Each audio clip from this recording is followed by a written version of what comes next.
To remain updated with the latest business news, click on the bell icon. Joining us is a stellar panel. And the backdrop for this session, very clearly, as we have called it, the 3 C's of crypto regulation: comprehensive, coordinated, and consistent. And what I intend to do is try and set the backdrop for this, because between the time that we ideated this session, and my panel must know this, we have seen the global financial order get rearranged. What has really happened? We have seen that trade and the financial system, including something as basic to global financial flows as the banking messaging system, that's been weaponized. But this is not a session on war or the consequences of it. The financial system has been reordered, and in a manner that we perhaps had never anticipated a few months back. What has happened as a consequence?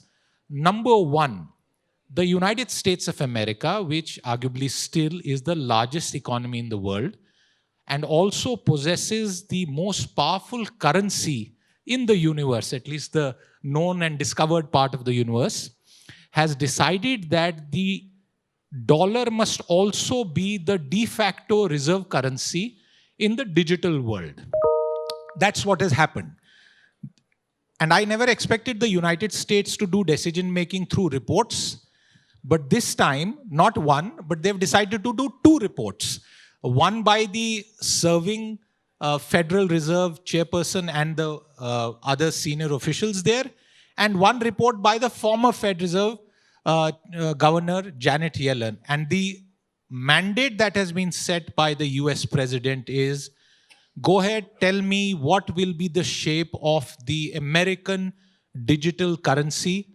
What will it do, and how can we maintain our leadership in this? And all of this, mind you, has happened in a fast-track basis after the conflict in Ukraine, after the fears that crypto products, assets may get weaponized or used to skirt around sanctions. But like I said, we'll not go into that. I wanted to set this rather longish backdrop to what I'm going to ask this panel, because who do we have here? The former chairman of the largest bank in India and amongst the top banks in the world, who is now also chairing a board which is driving financial innovation. We have a former policy maker with very strong, very clear views on policy making. We have one of the earliest practicing advocates on cyber regulation, N.S. Nappinai. She's written a big tome, and I once did a show with her way back in 2018, and we called it Bitter Coin.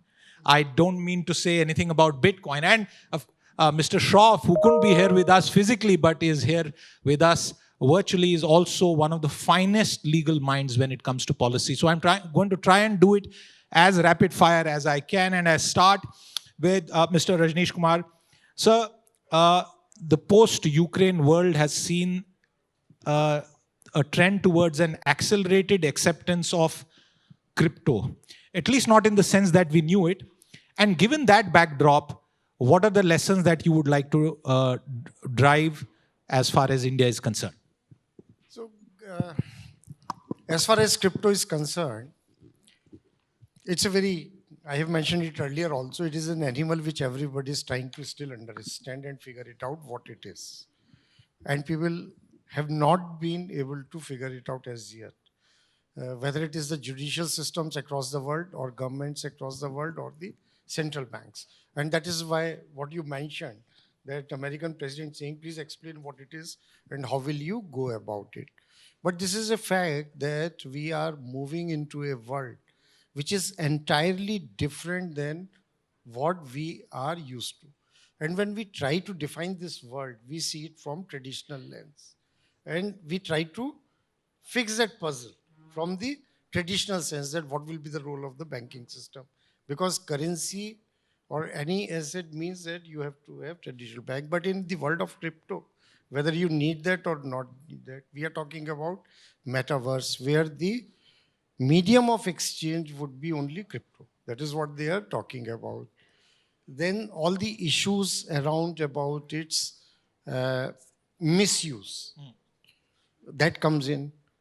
Then the power, as you mentioned, that power of the entire world which has been created So we are suddenly finding that that power goes.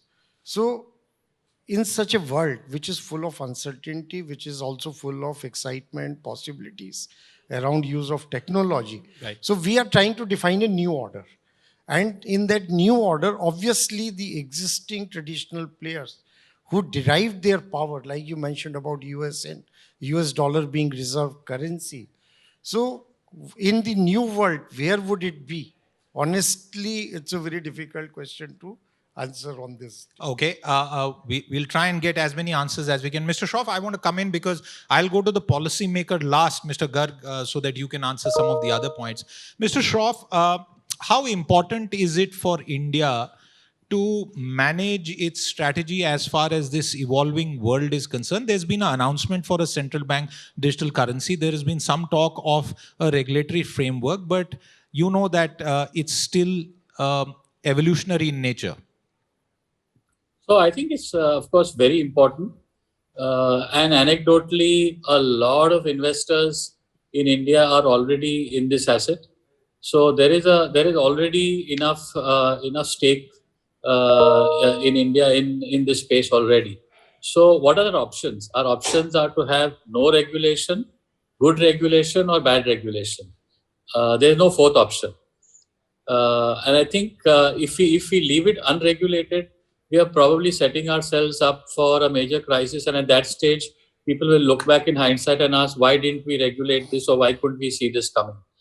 So, in my view, the direction that India should take is firstly become more and more familiar with the issue. As Rajnish ji said, frankly, nobody understands this yet. It's a bit like six blind men and the elephant. That the whole world is trying to figure out what this new technology and this new system means. So increase our awareness of this and start the process of thinking through what should be the regulatory framework. And the recent Biden order of 9th March, I think is a great trend because US does take leadership of some of these issues. And it's a great step that the US has put forward this group. And if you look at the composition of the group, it's from 23 ministries or 23 posts. And it's not just finance. Finance is just one of them. They put in national security. They put all sorts of members into it. Absolutely. It just shows that it has got such universal importance that, and we need to think about, as India, we need to think about it in the same way as well. So we could either wait for the US to figure it out, or we can start our journey, and I would vote for the latter. You would vote for the latter. That's a good point. And as Nappinai, as I come to you, I must remind our audience that India made an announcement 6 weeks before the US did. That was the budget, and there's been a whole run-up to that. From your involvement in previous litigation, there's just this simple question: why has it taken us so much time to evolve a framework? And that framework is still work in progress. We don't even know what shape the RBI proposes to take with the central bank digital currency. Absolutely, Siddharth. See, I can't answer for the regulators in terms of why they're taking so much time. For as somebody who has been involved from a legal as well as a policy framework, however, I can address it to the best possible extent in this way. The first and foremost issue, as I saw it, and Mr. Garg will speak to it too, he was there in the first, interdepartmental cryptocurrency committee. I think I was probably the only lawyer who presented before him at that point of time. So when you talk about cryptocurrency and the currency word in it, that itself became firstly a bit of a misleading aspect. Today, we are talking more about it as crypto asset. But when we talk about it as crypto asset, and we also very simplistically say that cryptocurrency can never be equated with fiat currency. It can never be on par with fiat currency. You take what Mr. Rajnish mentioned earlier, metaverse, etc., or NFTs for that matter, and you take the stand that the February announcement set out, you will realize that it is not as simple as it seems. Because merely saying that something will not be treated as fiat currency, merely launching a CBDC is not going to take away the problem that a crypto asset may at some level still be utilized as a payment mechanism. And how do you obviate that, or how are you going to regulate that, then becomes an issue. And as was rightly pointed out by Mr. Shroff, today when I look at where policy discussions or narratives are heading, it starts primarily with national security. And that is why what we have done through the Ministry of Finance, I've presented even a white paper on it in terms of where it could go, on regulation in 2018. From 2018 to now, it's moved beyond Ministry of Finance to national security. It's moved Is that beyond, an achievement that it's moved from one ministry to the no, national? I'm not saying it's moved. Okay. I'm just saying that the focus in terms of where should regulation be has moved from just being about Ministry of Finance to national security, to regulatory, securities like regulators. RBI, of course, will always be part of it, very reluctantly or otherwise. So I'd like to end my opening statement with this, Siddharth. Be careful what you wish for, because you may actually get it. Okay, be so careful. Whether you're the industry or the regulator, be really cautious in terms of what you're looking for. And once you get it, don't wish that you were better off earlier.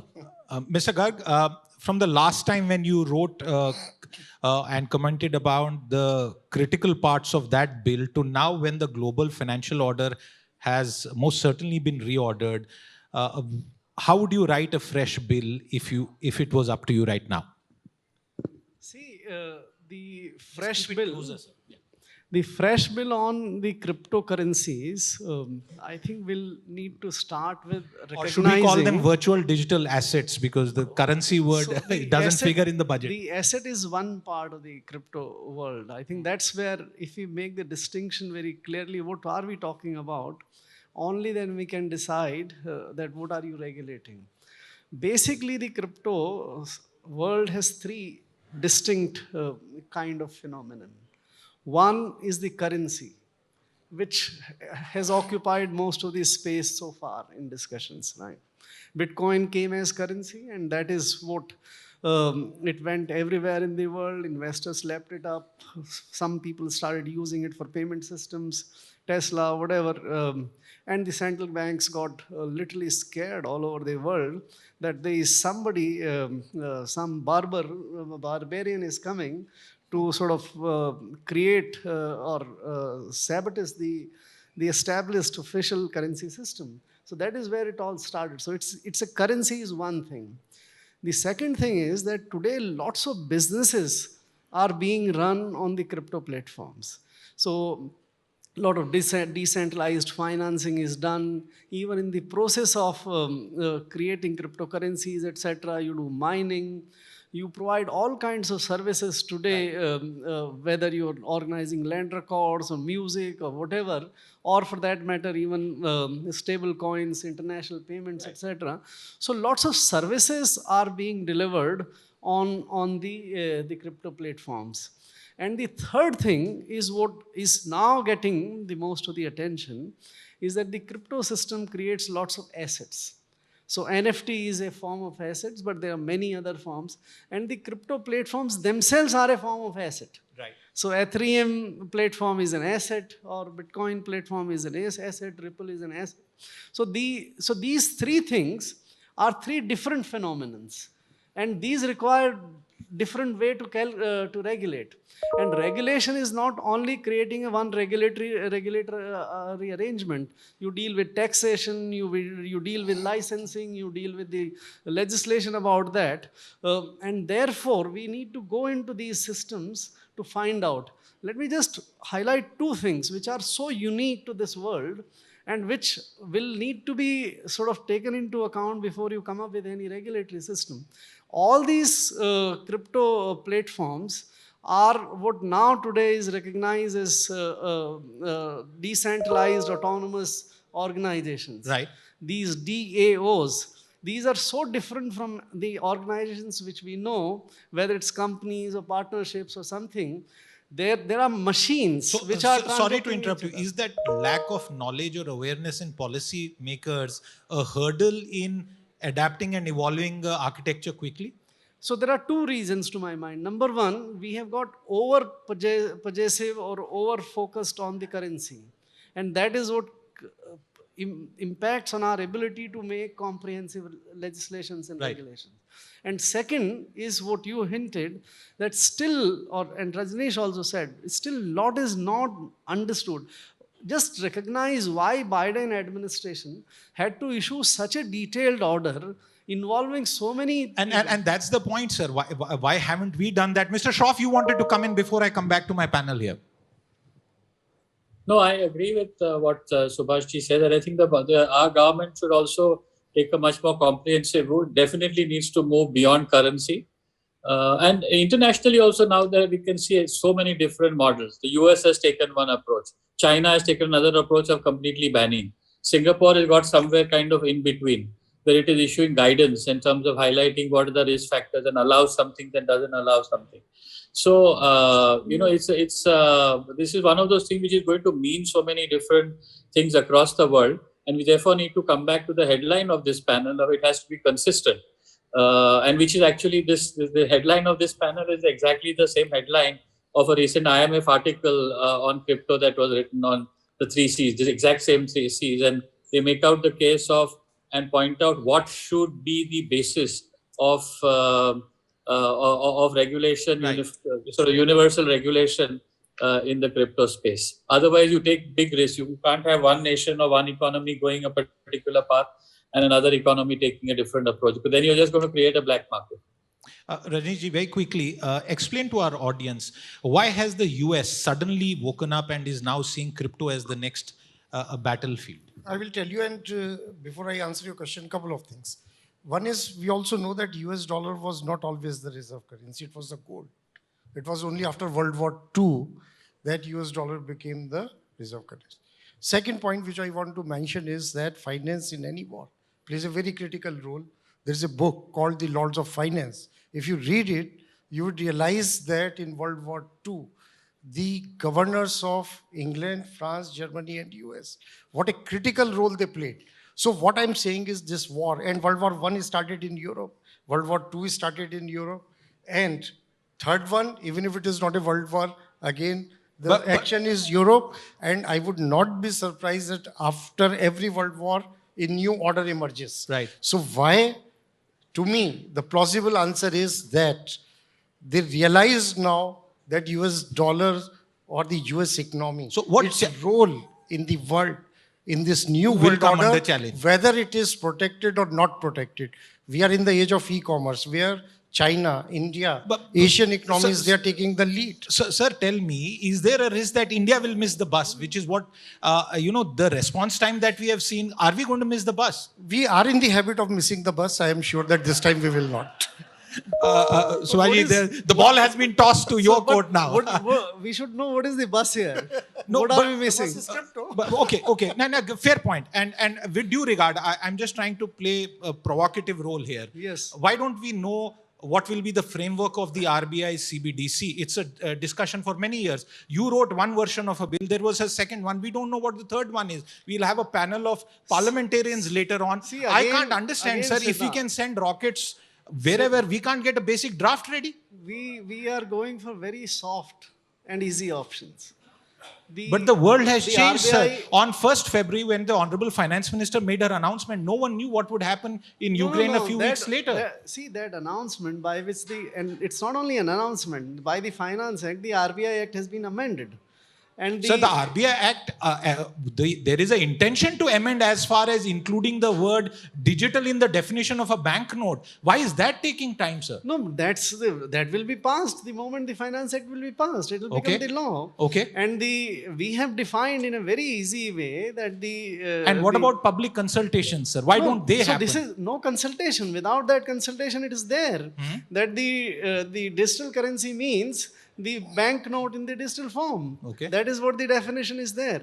And the second change, which I don't know whether you noted it very carefully or not, literally for the first time, all aspects of the crypto, or not the crypto, the digital currency have been handed over to the Reserve Bank.